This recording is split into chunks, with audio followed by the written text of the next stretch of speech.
Hello, இன்றைக்கி வந்து வீட்டில் வெட்டியாக இருக்கும்போது தான் கட்லெட் சாப்பிட்ற மாதிரி இருந்துச்சு. ஸோ வீட்டிலேயே பண்ணிக்கலாம்னு நினச்சேன். ஸோ கொஞ்சம் ஒரு பேன் வச்சு அதில் கொஞ்சம் எண்ணெய் ஊற்றதுக்கப்புறமா கொஞ்சம் சோம்பு போடலாம். அதுக்கப்புறமா கொஞ்சம் பச்சை மிளகையும் அது மாதிரியே நல்லா வழண்டதுக்கப்புறமா கொஞ்சம் மிளகாத்தூள், மஞ்சள் தூள், மல்லித்தூள், அதுக்கப்புறமா தேவையான கரம் மசாலா இது எல்லாமே போட்டு அந்த ஒரு ஸ்மெல் இருக்கும் இல்லையா, அது போகிற வரைக்கும் நல்லா வழட்டி எடுத்துக்கணும்.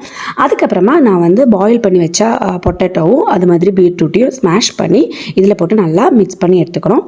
கொஞ்சம் ஜூஸி மாதிரி இருந்துச்சுன்னா கொஞ்சம் மைதாத்தூள் போட்டு நல்லா மிக்ஸ் பண்ணி எடுத்தால் போதும். பொட்டேட்டோவும் கேரட்டையும் அந்த மசாலா மிக்ஸ் இல்லையா, அது எல்லாமே எல்லா இடத்துலையும் ஆகிற மாதிரி நல்லா மிக்ஸ் பண்ணி எடுத்துக்கணும். அதுக்கப்புறமா இதோ இந்த மாதிரி பால் பண்ணதுக்கப்புறமா கட்லெட்டோட ஷேப் தெரியும் இல்லையா, அந்த மாதிரி ரவுண்ட் பண்ணி இதோ இந்த மாதிரி ப்ரெஸ் பண்ணி எடுத்தால் போதும். அப்படியே நான் எல்லாத்தையும் எடுத்துட்டேன். எனக்கு வந்து ஒரு 9 கிடச்சிருக்கு.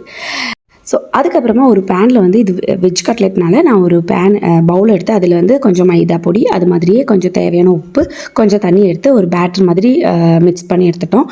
ஸோ அதுக்கப்புறமா நம்ம நேற்று வந்து பால் பண்ணி வச்ச அந்த கட்லெட்டை வந்து அந்த மிக்ஸில் வந்து டிப் பண்ணி எடுத்துக்கலாம். அதுக்கப்புறமா கொஞ்சம் ரஸ்க் பவுடரில் எடுத்து அதுக்கு வந்து ஒரு கோட்டிங் கொடுக்கலாம். அதுக்கப்புறமா எண்ணெயில் போட்டு அப்படியே முறிச்சு எடுத்துக்கலாம். ஸோ